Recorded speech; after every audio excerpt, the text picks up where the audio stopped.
Caca, si ayat ini yang dari Alkitab, ini dari Mazmur 27:10. Lo baca aja. Sekalipun ayahku dan ibuku meninggalkan aku, namun Tuhan menyambut aku.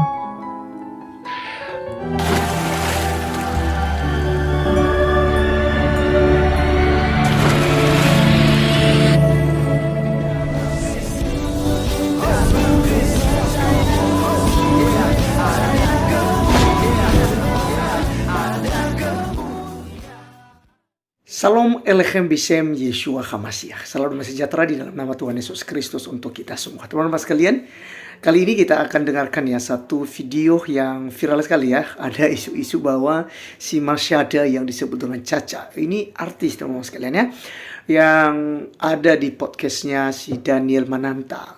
Di mana teman-teman sekalian, dia diwawancarai ya, tentu saja ya mereka sahabat ya, otomatis ya bisa sharing-sharing soal agama. Tapi yang hebohnya adalah umat sebelah teman-teman sekalian ya, mereka framing bahwa mungkin ada misi terselubung dan lain sebagainya ya. Seperti biasa teman-teman sekalian, mereka hanya negatif terus terhadap kekristenan gitu. Tapi kalau kita melihat, justru mereka yang sering mengajak orang Kristen ya untuk ya masuk ke agama mereka ya. Nah, mari teman-teman sekalian kita dengarkan videonya yang ada berikut ini. Gue nggak pernah ngerasa ditinggalkan oleh Tuhan, even though seberat apapun gitu yang gue alamin. Kan di situ kan dibilang Tuhan menyambut aku gitu kan. I feel like ada beberapa orang yang berpikir bahwa untuk kita disambut oleh Tuhan atau merasa dekat dengan Tuhan tuh takes effort. Ada yang beberapa yang mikir seperti gitu. Itu, ya. Kalau gue, I'm a firm believer bahwa untuk bersebelahan digenggam sama Tuhan itu enggak, it's effortless. Oke. Selama lu di waiting room itu, yes, God has been holding your hand so much, and I am a firm believer that itu Yesus. Now, what I'm saying is, di sini ketika pintu itu dibuka, Tuhan yang menyambut lo, gitu. Mulai dari hari ini, God is saying to you, I wanna be your father. Okay? Tuhan sendiri yang ingin menjadi ayahnya Caca. Oh my God. Kita doa sama-sama ya. Ya. Oke. Cak, ikutin gue ya. Tuhan, jika orang yang menonton konten ini dengan pikiran positif dan juga toleransi, sepertinya tidak ada yang salah. Karena menghibur dan menguatkan orang lain serta mendoakannya menurut kepercayaan yang diyakini oleh seseorang adalah hal yang lumrah. Apalagi Marshanda sendiri tidak keberatan, bahkan dia merasa lega setelah banyak menceritakan kisahnya di dalam podcast ini bersama Daniel Mananta. Tapi yang mengherankan adalah banyak yang kepanasan dan menganggap ada misi terselubung di dalam podcast Daniel Mananta ini. Bahkan Daniel dianggap telah melakukan kristenisasi secara terselubung kepada narasumbernya, yaitu Marshanda.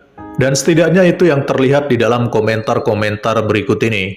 Daniel kayak berkhotbah untuk Caca. Caca itu imannya kuat.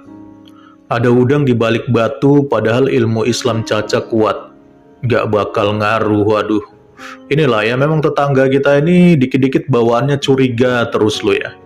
Padahal ini Marshanda ini atau yang dipanggil Caca ini juga kan sudah dewasa ya. Dia bukan lagi anak kecil. Dan kita tahu memang mereka berdua mempunyai latar belakang agama yang berbeda. Caca Islam dan Daniel Mananta itu seorang Kristen, Katolik ya. Tapi kan gak masalah kalau mereka saling sharing, ya, saling menguatkan, apalagi saling mendoakan. Dan netizennya kan bilang itu, Caca itu ilmu Islamnya kuat, gak bakal ngaruh. Ya udah, jadi kenapa Anda yang repot, Anda yang kepanasan? Kalau Caca ilmu Islamnya kuat, ya berarti gak ada masalah dong, kalau memang dia gak bakal terpengaruh. Kenapa Anda harus takut?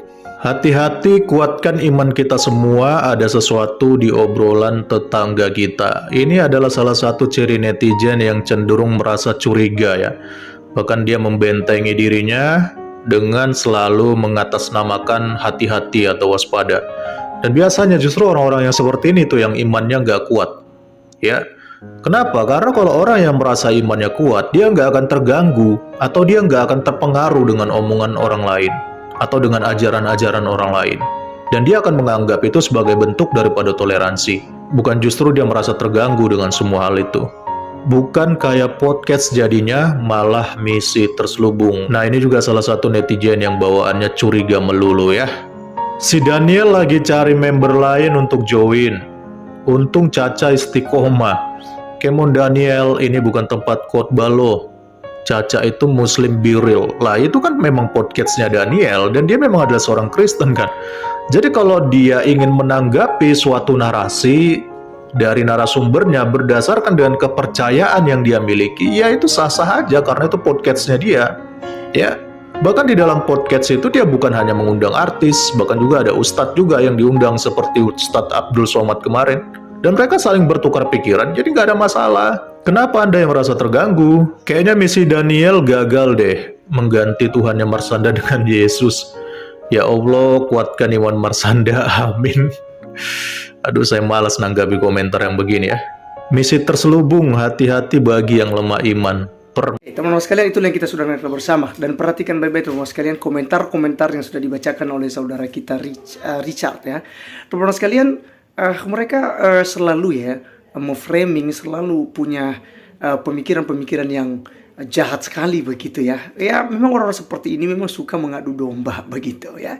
Padahal apa salahnya ketika dua agama itu saling berbagi, saling bercerita bagaimana kedekatannya dengan Tuhannya, bagaimana dia mengenal Tuhannya begitu ya. Tidak ada masalah begitu teman-teman sekalian ya.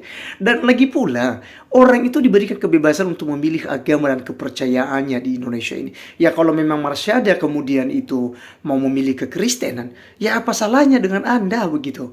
Ya karena agama itu adalah hubungan kita dengan Tuhan. Ya jadi tidak ada ya yang larang kita gitu loh ya. Ya bahkan orang tua sekalipun begitu ya. Karena sudah ada undang-undang, kalau dia sudah akil balik, sudah dewasa, dia bisa memilih jalannya sendiri. Dan orang Kristen juga ada banyak yang kehilangan anaknya begitu ya. Hanya karena misi agama yang terselubung dari agama sebelah begitu ya, mendekati anak-anak Kristen. Dan itu sangat viral sekali sebenarnya itu visi misi itu ya. Ya jadi banyak kemudian yang kehilangan gitu, anak-anaknya harus pindah dari agama Kristen ke agama Islam misalnya. Ya tapi orang Kristen biasa-biasa aja kan gitu. Paling menasehati hal itu. Toh juga urusannya dengan Tuhan. Kalau dia sudah akil balik, sudah dewasa, ya dia bisa mempertanggungjawabkan imannya sendiri kepada Tuhan. Bisa memilih loh mana yang baik dan mana yang tidak baik. Ya tapi untuk pesan saya bagi orang-orang tua Kristen, mari didik anak-anak kita. Paksa mereka untuk beribadah. Paksa mereka untuk datang ke gereja. Belajar firman Tuhan. Baca Alkitab. Ikut seminar. Ikut kegiatan-kegiatan kerohanian. Supaya iman mereka makin hari makin kuat begitu. Ya karena banyak yang kemudian murtad dari Kristen itu karena memang kurang pemahaman. Orang tua juga malas tahu dengan anaknya. Terserahlah dia mau beribadah atau tidak, dia mau cari Tuhan atau tidak begitu. Yang penting saja dia baik-baik di rumah. Itu salah. Paksa. Satu-satunya tugas kita adalah mendidik dia untuk mengenal kebenaran. Ya, itu pesan saya bagi orang tua Kristen supaya imannya kuat, karena memang dunia akan menawarkan banyak hal ya untuk menjual Yesus, untuk meninggalkan iman kita. Baik teman-teman sekalian, sekian video kali ini, sampai ketemu di video berikutnya. Tuhan Yesus memberkati kita semua. Salam.